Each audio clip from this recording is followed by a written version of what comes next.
नमस्कार दोस्तों, तो आप सभी का मेरे चैनल माँ शारदा टीवी में स्वागत है।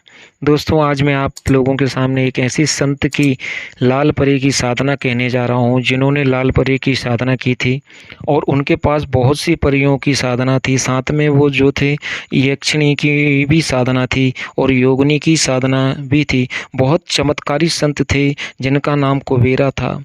और ये संत जो थे, इन्होंने बहुत सी परियों की साधना कर रखी थी, बहुत सी अप्सराओं की साधना कर रखी थी और कईयों को अपने पास गुलाम बना कर रखा हुआ था और ये लोगों का कल्याण करते थे। उस समय में इनके चमत्कार की चर्चाएं जो हैं पूरे भारतवर्ष में फैली हुई थीं कि ये जो संत महात्मा हैं बहुत ज़्यादा जो हैं चमत्कारी हैं, बहुत सी सिद्धियां हैं इनके पास। तो इन्होंने जो है बहुत सी योगिनियों को, बहुत सी यक्षिणियों को सिद्ध कर रखा था, बहुत सी परियां सिद्ध कर रखी थीं। साथ में जो है इन्होंने जो है अप्सराओं को और सिद्ध कर रखा था। तो ये जो संत महात्मा थे, ये एक बार लाल परी की साधना कर रहे थे और उस दौरान जब इनके सामने भूत आया और भूत ने जब इनकी साधना में विघ्न डाला, तो ये सारे वीडियो के माध्यम से मैं आपको बतला रहा हूँ कि किस प्रकार से इन्होंने साधना की थी और इनकी साधना की सिद्धि का क्या रहस्य था, यानी किस प्रकार से ये साधना करते थे और इनकी साधना कैसे सिद्ध हो जाती थी। तो इनका जो मैंने जीवन परिचय पढ़ा, उसी जीवन परिचय में ये भी लिखा है कि इन्होंने जो है लाल परी की साधना की थी और लाल परी सिद्ध हो जाने के बाद इन्हें कईयों प्रकार की जो है सिद्धियां प्राप्त हुई थी। तो आज पूरी जानकारी मैं आपको डिटेल्स में बताऊंगा किस प्रकार से इन्होंने इनकी साधना की और किस प्रकार से उन्होंने एक भूत से सामना किया, एक भूत जो इनकी साधना के दौरान बीच में आ गया। तो इस वीडियो के माध्यम से मैं आपको पूरी साधना की एक एक बारीकी से जानकारी दूंगा और आप इस वीडियो को स्किप ना करें। कुछ लोग स्किप कर देते हैं और फिर कमेंट करके ये कहते हैं कि गुरुजी इसमें मंत्र क्या था, गुरुजी इसमें कैसी साधना करनी है, कौन से नियम है। तो ये सारी चीज़ें जो हैं आप इस वीडियो को देखकर समझ जाएंगे। तो वीडियो स्किप ना करें, पूरा देखें और वीडियो अगर अच्छी लगे तो लाइक करें, मेरे चैनल को सब्सक्राइब करें और बेल आइकॉन बटन ज़रूर दबा दें। तो आइए दोस्तों, वीडियो का आनंद लेते हैं। दोस्तों, मैं आज आपसे बात कर रहा हूँ कुबेरा संत कुबेरा।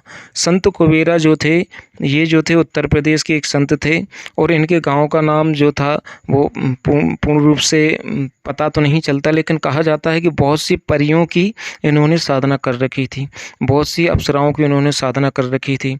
इनके पास योगिनियों की साधना थी, यक्षिणियों की साधना थी और कईयों योगिनियों और यक्षिणियों और परी और अप्सराओं को इन्होंने अपना गुलाम बना के रखा था। जब भी कोई गरीब व्यक्ति इनके पास पहुंचता था तो तुरंत ये उसकी जो है उसको कार्य को सिद्ध करने के लिए या उसकी मजबूरी को दूर करने के लिए, उसकी परेशानी को दूर करने के लिए तत्पर हो जाते थे और बहुत ही सरल स्वभाव के जो महात्मा थे। और इनके बारे में ये कहा जाता है कि कभी भी इन्होंने अपनी शक्तियों का दुरुपयोग नहीं किया, जो भी सिद्धि की उससे कुछ ना कुछ जो है लोगों का कल्याण किया इन्होंने। और कहा जाता है कि बड़े ही प्रभावशाली व्यक्ति थे, जहाँ भी पहुँच जाते थे तो लोग बड़ा सम्मान करते थे इनका। जिस जगह भी ये चले जाते थे, उस जगह अगर कोई शादी विवाह है या कोई भी कार्य चल रहा है तो वो बहुत ही शांति से और बहुत ही मंगलमय तरीके से वो कार्य होता था। तो एक बार ये जो है लाल परी की साधना कर रहे थे। इनकी जीवनी में मैंने पढ़ा है कि ये लाल परी की साधना कर रहे थे और जब ये लाल परी की साधना कर रहे थे तो तीसरे रोज जो है इनके सामने भूत आया। जब तीसरे रोज भूत आया तो कहा जाता है कि इनके पास क्योंकि पहले से ही बहुत परियों की साधना करने का अनुभव था, तो ये उस भूत से बिल्कुल भी नहीं डरे। कहा जाता है कि इन्होंने सबसे पहले तो लाल परी की साधना में क्या क्या सामग्री हैं, आप ये लोग बिल्कुल ध्यान से आप देख लीजिए कि इन्होंने जो चीज़ें यूज की वही मैं आपको बतला रहा हूँ। एक तो इन्होंने लाल परी का यंत्र जो है खुद हाथ से बनाया हुआ था और इसमें उन्होंने जो है ओम लम जो है लम परिहर देव्ये नमः इतना लिखा था इन्होंने। और इस यंत्र को इन्होंने सिद्ध कर लिया था और सिद्ध करके और एक बाजुट ले ली, उस पर लाल वस्त्र बिछाया, लाल वस्त्र के ऊपर इस यंत्र को रखा, सामने जो है एक गाय का दीपक जलाया था इन्होंने। और ये जो है लाल चंदन की माला से इस परी के का मंत्र का जाप किया करते थे। और कहा यह जाता है कि ये चंदन की माला जो है बाज़ार में उपलब्ध हो जाती है। लाल वस्त्र पहनते थे, हालांकि कहा यह भी जाता है कि ये ज़्यादा वस्त्र नहीं पहनते थे, ज़्यादातर एक छोटा सा अंगूछा पहने रहते थे बस। और उस समय ये बहुत ही सीधे-साधे संत महात्मा थे, कोई किसी प्रकार का इनका कोई लोभ या प्रलोभन इनके पास नहीं था कि किसी लालच के कारण कोई साधना कर रहे हैं, नहीं। केवल और केवल लोगों की भलाई के लिए ये साधना करते थे और हर जो भी साधना आप भलाई के लिए करेंगे तो निश्चित तौर पर वो साधना जो है सफल हो जाती है। ये हम लोग भी जानते हैं कि अगर हम किसी स्वार्थ के कारण कोई साधना करते हैं तो वो साधना सफल होने की गारंटी कम रहती है। लेकिन जब आप पर स्वार्थ यानी कि दूसरों के कल्याण के लिए कोई साधना करते हैं तो वो साधना जो है निश्चित तौर पर आपकी सफल होगी। इसी प्रकार ये बाबा करते थे, एकांत स्थान में एक रहते थे, मिट्टी की छोटी सी घास फूस की कुटिया थी, उसमें ये साधना ही किया करते थे। तो इन्होंने जो है लाल पर्ज की साधना उसी कुटिया में की थी। उसी कुटिया में एक इन्होंने लकड़ी का पाटा लिया, उस पर लाल वस्त्र बिछाया और उस पर जो है ओम लम उस पर ये लिख के ओम लम लाल परी दिव्य नमः लिखकर उस यंत्र को रख दिया। और कहा जाता है कि ये लाल चंदन से इन्होंने लिख कर रखा था। उसके सामने एक गाय के घी का दीपक रख दिया और लाल चंदन की माला से इन्होंने इसका जाप किया। कहा जाता है कि इन्होंने ये जो साधना की थी वो 15 दिन लगातार की थी। और ये जो है इस मंत्र का जो जाप है वो लगभग 10,000 रोज़ किया करते थे। जो मंत्र मैं आपको बतलाऊँगा वो इनकी जीवनी से ही लिया है मैंने। और मंत्र जो है बहुत विचित्र प्रकार का है लाल परी का। ऐसा मंत्र मैंने अभी तक नहीं देखा, लेकिन इन जो संत महात्मा थे उन्होंने इसी मंत्र का प्रयोग किया था। तो ये जो है एकांत स्थान में इस साधना को प्रारंभ करते हैं। साथ में एक जो है लाल फूलों की उन्होंने गुलाब के फूलों की माला जो है साथ में रख ली थी कि परी जब हासिल होगी तो ये माला जो है उसको ये पहना देंगे। इसके साथ में ये लाल आसन का यूज किया करते थे और जिस कमरे में ये बैठकर जो है साधना किया करते थे, कहा जाता है कि उस में जो है इत्र छींच दिया करते थे। जो देसी इत्र होता है, उस समय ये इत्र तो नहीं चलता था, जो देसी इत्र बनाया जाता है वो इत्र ये छींचे दिया करते थे। लोभान जो है उसकी धुनी दिया करते थे और मंत्र का जाप किया करते थे। प्रथम दिन जब इन्होंने साधना चालू की तो इनके सामने कोई ऐसा अनुभव नहीं हुआ, लेकिन दूसरे दिन साधना की तो कुछ इन्हें लगा कि आसपास कोई है। लेकिन तीसरे दिन जब इन्होंने रात में लगभग ये जो है 12 बजे रात से साधना करते थे और रात्रि में ही साधना इनकी चलती थी। लेकिन जब जैसे ही ये इनकी साधना करने लगे तो अचानक जो है तीसरे दिन की साधना में इनके सामने एक भूत आ गया। आप लोग समझ सकते हैं कि जब कोई साधना में बैठा हो, अकेला हो और उसके सामने भूत आ जाए तो उसके मन की क्या गति होती है। लेकिन क्योंकि ये बहुत सी साधनाएं कर चुके थे, बहुत बड़े संत महात्मा थे और जो थे बैरागी थे, यानी अपने लिए कुछ नहीं कर रहे थे, लोगों के कल्याण के लिए कुछ कर रहे थे, इसलिए बिल्कुल नहीं डरे। और अकेले थे, यानी कोई था भी नहीं इनका कि कोई परिवार का सदस्य हो, तो अकेले थे तो कोई चिंता भी नहीं थी कि अगर प्राण चले जाते हैं तो ठीक है। एक भूत इनके सामने आ गया जो कि नंगी तलवार हाथ में लिए हुए था और इन संत महात्मा से कहने लगा कि आज मैं तेरा अंत करने के लिए आया हूँ। संत महात्मा जो कहने मंत्र जाप कर रहे थे उन्होंने बिल्कुल भी ध्यान नहीं दिया। भूत जो है नंगी तलवार लेके इनके सामने आकर खड़ा हो गया और भूत ये कहता ही रहा कि मैं तुझे आज ख़त्म कर दूंगा, तू बहुत मुझे परेशान कर रहा है, ये वो। और भूत जो है इनके सामने जो है घूमने लगा चालों ओर, इनकी जो तलवार लेकर घूमने लगा। उसके पास में जो नंगी तलवार थी जिसमें कि खून लगा हुआ था और संत महात्मा जो है थे इसे देख रहे थे और मंत्र जाप चल रहा था, लेकिन अपनी आसन से बिल्कुल नहीं उठे। उन्हें पता था ये मेरा कुछ नहीं कर सकता और अगर कर भी देगा तो मेरे आगे पीछे कोई नहीं है। इसलिए वो संत महात्मा जो है इस जाप को लगातार करते रहे। कहा यह जाता है कि भूत जो है इन्हें बहुत ज़्यादा परेशान कर रहा था। फिर भूत ने जो है इनके सामने जो है तलवार लेकर जो है उसने इनके गले पर रख दी, लेकिन संत महात्मा बिल्कुल निर्भीकता से इस मंत्र जाप को कर रहे थे और उन्होंने बिल्कुल भी ध्यान नहीं दिया कि भाई चल तू मुझे मार भी देगा तो कोई फ़र्क नहीं पड़ता, लेकिन तू मुझे मार नहीं सकता क्योंकि मैं तेरा कुछ बिगाड़ ही नहीं रहा, मैं तो आराधना में लगा हुआ हूँ। भूत जो है इनके चारों ओर बहुत घूमा और फिर वापस चला गया। संत महात्मा ने अपनी साधना पूर्ण की और फिर वापस उसी कमरे में सो गए। दूसरे दिन चौथे दिन फिर उन्होंने साधना प्रारंभ की। जैसे ही चौथे दिन साधना प्रारंभ की कुछ समय के पश्चात ही भूत फिर से आ गया, लेकिन आज जो भूत थे वो ज़्यादा थे। कल तो एक ही आया था, आज 3 भूत आ गए। तीनों भूत जो हैं इन बाबा को उठाने के लिए तत्पर हुए और उन तीनों भूतों ने इन बाबा के पास आकर इनके मान लो उठाने का एक प्रयत्न किया। अपनी जो उनके पास जो जादुई शक्ति रहती है उस जादुई शक्ति से बाबा को उठाने लगे, लेकिन बाबा उठते नहीं थे। बाबा समझ गए थे कि हाँ भाई ये जो है मेरी साधना को भंग करने के लिए आया है। बाबा समझ गए और बाबा जो हैं बिल्कुल भी नहीं उठे अपने स्थान से। भूत बहुत परेशान थे कि यार बहुत ये इस परी को सिद्ध ना कर पाए। और इस प्रकार से भूत जो हैं चौथे दिन, 5वें दिन और छठे दिन, 7वें दिन बढ़ते ही गए। भूतों की संख्या इतनी हो गई थी कि बाबा के जो जिस कुटिया में, वो कुटिया ज़्यादा बड़ी नहीं थी। बाबा की कुटिया जो थी वो 8 बाई 8 की समझ लीजिए आप, इतनी बड़ी कुटिया थी। एक छोटी सी कुटिया में बाबा रहते थे, जिसमें बड़ी मुश्किल से एक खटिया उनकी पड़ी थी और एक कोना था जिसमें वो आराधना करते थे। उसी में सारे भूत इकट्ठे खड़े हो गए। बिल्कुल नज़दीक थी, ज़्यादा भूतों की और बाबा की दूरी 1 से 2 या 3 फुट की दूरी थी। सारे भूत घेरे खड़े हुए थे, बड़ी बड़ी आँखें लिए हुए और बड़े बड़े भयानक मुख वाले भूत उनके चारों ओर थे। लेकिन बाबा डर नहीं रहे थे। बाबा लगातार साधना कर रहे थे और बाबा ने अपने चारों ओर एक घेरा बनाकर रखा हुआ था कि इस घेरे के अंदर तो कोई आ ही नहीं सकता। बाहर से तो कितनी ही शक्ति लगा लेना, लेकिन मेरे इस घेरे के अंदर तो नहीं आ सकता। और बाबा लगातार साधना कर रहे थे। भूत भी पूरी कोशिश में थे कि आज बाबा को हरा देंगे, लेकिन बाबा टस से मस नहीं हो रहे थे। जो साधना का समय था उनका वो 12 बजे रात्रि से सुबह 4 बजे तक था। बड़े आराम से बाबा इस साधना को करते थे और प्रातःकाल जो है वो उसी स्थान पर सो जाया करते थे। इस प्रकार से बाबा जो है साधना करते थे। भूत बड़े परेशान थे। भूतों ने बहुत कोशिश की, लेकिन बाबा टक से मस नहीं हुए। और जब बाबा जो है 11वें दिन इस आराधना में पहुँचे तो बाबा तो इस दृढ़ निश्चय के साथ पहुँचे थे कि मुझे जो है इस साधना को जब तक करना है जब तक लाल परी मेरे सामने हाजिर ना हो। और बाबा इस साधना को निरंतर करते रहे। बाबा बिल्कुल जो थे सौम्य स्वभाव के थे। बाबा के मन में कोई भी किसी प्रकार का लालच नहीं था। उनके मन में ये लालच नहीं था कि मैं ये जो साधना कर रहा हूँ वो साधना मेरे लिए या मेरे किसी स्वार्थ के लिए नहीं। दूसरों का कोई स्वार्थ सिद्ध हो जाए, कोई कार्य सिद्ध हो जाए, पर स्वार्थ के लिए ये साधना कर रहे थे। 11वें दिन जो है लाल परी इनके सामने उपस्थित हो गई। इतनी अधिक सुंदर थी, जिस लाल परी ने बहुत अधिक सुंदर थी, उस साथ में उस परी ने बहुत कम कपड़े पहने थे। और यह परी जो है बाबा को जो है ये उनकी साधना में को भंग करने के लिए आई थी। ये उन्हें उनकी साधना को सिद्ध करने के लिए नहीं, उनकी साधना को भंग करने आई थी। बहुत कम वस्त्र पहने हुए थी, अत्यंत सुंदर स्त्री थी। बाबा इसे देखकर कुछ समझो थोड़ी से परेशान जरूर हुए, लेकिन वो तो संत महात्मा थे, बहुत बड़े संत थे, अपने लिए तो कुछ नहीं कर रहे थे। मंत्र जाप करते रहे। परी जो है इनके पास आ गई। परी ने इनके जो है क्योंकि बहुत कम वस्त्र पहने हुए थे, इनके जो है कंधे पर हाथ रखा।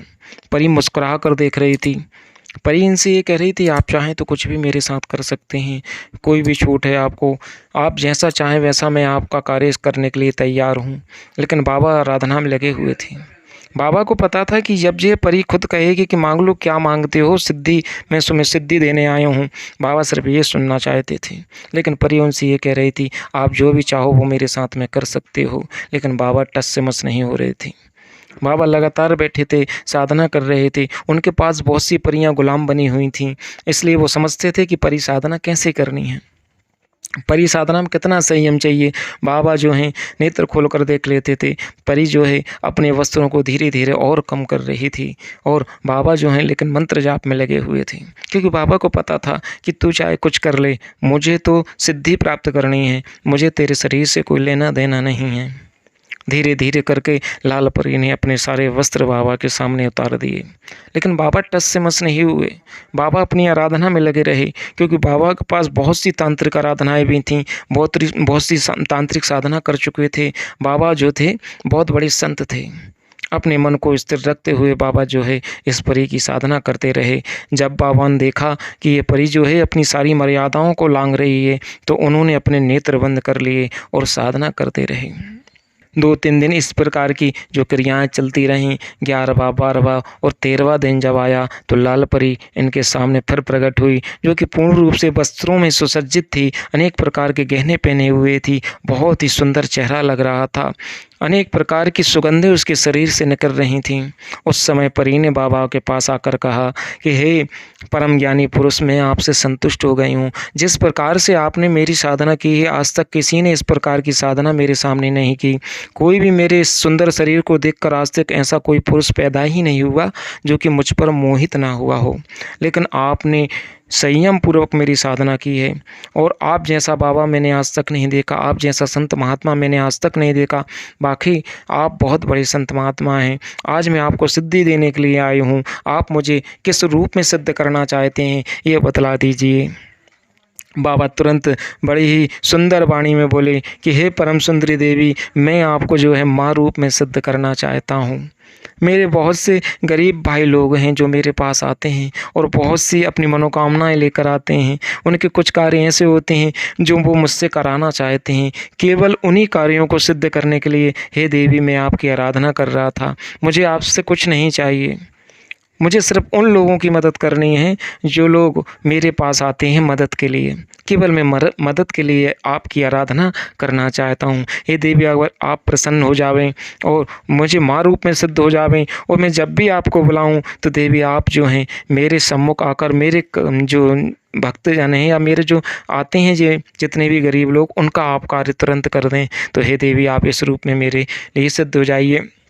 तो लाल परी ने कहा ठीक है, मैं तुम्हें माँ रूप में सिद्ध हो जाऊंगी। बाबा जी ने अपने पास जो लाल गुलाब की माला रखी हुई थी तो वो उन देवी के हाथों में दे दी। सहसा उन देवी ने उस माला को बाबा से लेकर अपने गले में पहन लिया और बाबा को वरदान दिया कि हे बाबा, जब भी आप मेरे इस मंत्र को, जो मंत्र आपने जाप किया है, इस मंत्र को आप जब भी आप 11 बार बोलेंगे, मैं आपके सामने हाजिर हो जाऊंगी। बाबा बड़े ही प्रसन्न हुए और मुस्कराने लगे। तो बाबा ने जिस मंत्र से इन देवी जी का जाप किया था वो मंत्र मैं आपको बतलाने जा रहा हूँ, और इसी मंत्र से ये देवी जो हैं सिद्ध हुई थी, ये परी जो हैं सिद्ध हुई थी। या बाबा जो थे बहुत बड़े ज्ञानी पुरुष थे। इतने मान लो कि उन्होंने खुद इस मंत्र की रचना की। ये किसी भी प्रकार से इस्लामिक मंत्र नहीं है, बल्कि कहा यह जाता है कि बाबा ने खुद इस मंत्र की रचना की थी। देखिए, हम जो ये आपको जो जितनी भी मैंने जो आपको साधना बतलाई है, ये साधना सिर्फ जो है एक जीवनी में लिखी हुई है। इस साधना का लेना देना किसी शास्त्र से नहीं है। इन बाबा जी ने इनकी साधना के लिए इस मंत्र को बतलाया था, और वही मंत्र मैं आपको बतलाने जा रहा हूँ। अभी तक इस प्रकार का मंत्र आपको कहीं किसी ने नहीं बतलाया होगा, लेकिन ये मंत्र जो है उनकी जीवनी में लिखा हुआ है। तो इस मंत्र को आप लिख करके आप इस साधना को कर सकते हैं। मंत्र इस प्रकार से है कि ओम लम लम लम लम लम लम, 3 बार आपको लम लिखना है। लाल परी देहि तम आगच्छ आगच्छ फट स्वाहा। आप इस मंत्र को एक बार और सुन लीजिए। ओम लम लम लम लाल परी देहि तम आगच्छ आगच्छ फट स्वाहा। तो ये मंत्र जो है बाबा जी, इसकी जो माला है वो रोज़ 11,000 बार इसको जपते थे। यानी कि लगभग 110 माला बाबा रोज करते थे। यानी कि बाबा इसको 11,000 बार रोज़ रात में 12 बजे से इस मंत्र का जाप किया करते थे बाबा।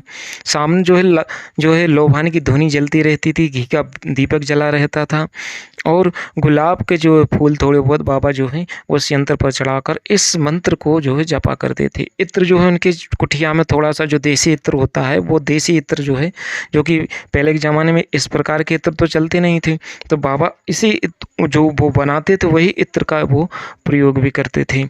और जब भी जैसे ही इस मंत्र को वो 11 बार बोलते थे, परी हाजिर हो जाती थी, और बाबा जो हैं वो गरीब व्यक्तियों के कल्याण के लिए जो है अपनी साधना का प्रयोग करते थे। तो अगर इस प्रकार का मन बनाकर हम भी इनकी साधना करेंगे तो ये परियां सिद्ध होती हैं। लेकिन अगर हम स्वार्थ के लिए इनकी साधना करते हैं ना, तो ये देर से सिद्ध होती हैं या सिद्ध होती ही नहीं हैं। देखिए, जब कभी भी आपके मन में परि साधना या किसी भी साधना को आए तो थोड़ा दूसरों के हिसाब से सोचिए कि भाई किसी का कोई कार्य बन रहा है तो सिद्धि करने की कोशिश कीजिए। बहुत जल्दी ये परियां सिद्ध होती हैं और बहुत प्रकार की सिद्धियां जो हैं प्रदान करती थीं। बाबा कुबेर बहुत ही ज़्यादा ज्ञानी थे, उतने ज्ञानी हम लोग नहीं हैं, क्योंकि हम लोग तो उन मंत्रों को बतलाते हैं जो मंत्र हम किसी पुस्तक या किसी चीज़ में पा लेते हैं, या किसी इस्लाम धर्म की पुस्तक से हम कोई मंत्र पाते हैं और उसे आप लोगों को बताते हैं। लेकिन यह जो मंत्र मिला है वो इनकी जीवनी में मिला है, और ये जीवनी मुझे बहुत मुश्किल से मिली है, बहुत पुरानी पुस्तक से, जो कि मुझे एक महात्मा जी ने दी थी, उनसे ये जीवनी मिली और उसमें ये मंत्र रखा था। मैंने कहा लोगों का कल्याण हो तो ठीक है, इस मंत्र को मुझे बताना चाहिए, और मुझे बताना चाहिए कि बाबा किस प्रकार से, देखिए ये बहुत सिद्ध पुरुष थे, इनके पास बहुत सी परियां जो थीं पहले से ही इनकी गुलाम थीं, बहुत सी योगिनियाँ इनकी गुलाम थी, बहुत सी यक्षिणियाँ इनकी गुलाम थी, और बाबा जो थे बहुत प्रसिद्ध थे अपने क्षेत्र में। कोई भी व्यक्ति अगर उनके पास छोटा सा छोटा या बड़ा से बड़ा कोई भी कार्य ले जाता था, बड़ा बाबा जो है चुटकी में उस कार्य को करके उसको दे दिया करते थे, और कह देते थे कि ले तेरा कार्य सिद्ध हो गया, और वाकई सच में व्यक्तियों के कार्य सिद्ध हो जाया करते थे। कई गरीब व्यक्तियों का बाबा ने जो है कल्याण किया, वो भी कोई उसमें उनसे कोई दक्षिणा नहीं लेते थे, निस्वार्थ भाव से, यानी किसी प्रकार का कोई स्वार्थ नहीं था, निस्वार्थ सेवा, यानी अपना कोई स्वार्थ नहीं। भाई तेरा कार्य हो रहा है तो हो जाए, ले तू ऐसा ऐसा कर लेना। अगर किसी कार्य में कुछ दिक्कत लग रही है तो फला क्यों, कौन सा कार्य कौन सी परी करेगी ये भी बाबा को पता था। आपको भी पता है कि हर जो परी है वो हर एक कार्य में, मान लो एक विशेष कार्य में वो निपुण होती है, तो बाबा इस चीज़ को जानते थे कि फलानी परी जो है इस गरीब व्यक्ति का कार्य कर देगी। तो बाबा उस परी को आदेश देते थे और उस परी को बुलाते थे, और उस परी के माध्यम से उस गरीब व्यक्ति का कल्याण कर देते, यानी उसका कार्य बना देते थे। और वो गरीब व्यक्ति जो है उन्हें हृदय से आशीर्वाद देता था कि बाबा आपने, हृदय से उनके लिए प्रार्थना करता था, बाबा आपने मेरा कार्य कर दिया, आप बहुत ही परम ज्ञानी हैं। तो बाबा जो थे उस समय जो थे, आप सोचिए आज का युग जो है कलयुग का है। हालांकि कोई भी मनुष्य ऐसा नहीं है कि जो अपने स्वार्थ के लिए कुछ ना करे, दूसरों के स्वार्थ के लिए करे। लेकिन कोई भी साधना अगर आप जब निस्वार्थ भाव से करोगे, यानी मन में किसी प्रकार का आप स्वार्थ नहीं रखोगे, तो उसमें जल्दी सिद्धि प्राप्त होगी। इसलिए बाबा के पास सैकड़ों परियां और कईयों अप्सराएं, कईयों योगिनी और कईयों यक्षिणियाँ जो थीं बाबा के गुलाम बनी हुई थीं, यानी कि उनके सानिध्य में थीं। जब भी वो आदेश देते थे किसी को भी, यानी कोई योगिनी को आदेश देते हैं, किसी अप्सरा को आदेश देते हैं, या किसी परी को आदेश देते हैं, तुरंत वो परी उस गरीब व्यक्ति का कार्य कर देती थी। आप समझ सकते हैं कि ये जो साधनाएँ हम बतलाते हैं, ये साधनाएँ आपको इसलिए बतलाते हैं कि किसी न किसी व्यक्ति का जो कार्य है वो बन जाए। कृपया इन साधनाओं का दुरुपयोग ना करें। आप अपने मन के स्वार्थ को सिद्ध करने के लिए इन साधनाओं को ना करें, केवल दूसरों के कल्याण के लिए इन साधनाओं को अगर आप करेंगे तो जल्दी से जल्दी आपको सफलता प्राप्त होगी, और निश्चित तौर पर भाइयों आपके सारे कार्य बन जाएंगे। कोई भी कार्य फेल नहीं हो सकता, क्योंकि परियां कार्यों को करने में बहुत ही महारत हासिल होती हैं, यानी किसी भी प्रकार का कार्य हो, परियां उस कार्य को कर सकती हैं। तो दोस्तों, हमारा केवल उद्देश्य यही है कि जो है साधना की जाए, उस साधना से अगर कोई कार्य बन रहे हैं, दूसरों के कार्य बन रहे हैं, तो आपके भी कार्य बनेंगे। अगर आप परस्वार्थ करोगे, यानी कि दूसरों की भलाई करोगे, तो भगवान आपकी भी भलाई करेगा। तो देखिए, जो परमात्मा है वो सबकी ओर देखता है, किसी एक व्यक्ति की ओर नहीं देखता। अगर दूसरों के कार्य कर रहे हो तो उस परमात्मा आपका भी कार्य बनाएगा निश्चित तौर पर। जैसा आप बीज बोओगे वैसा ही आप फल काटोगे। अगर आपने अच्छाई का बीज बोया है तो निश्चित तौर पर आपको अच्छाई का फल भी प्राप्त होगा और आपके कार्य सिद्ध भी होंगे। तो दोस्तों, आप साधना करके अपने कार्य को सिद्ध कर सकते हैं। हमारा उद्देश्य भी यही है कि लोगों का भला हो और वे साधना की ओर मुड़ें।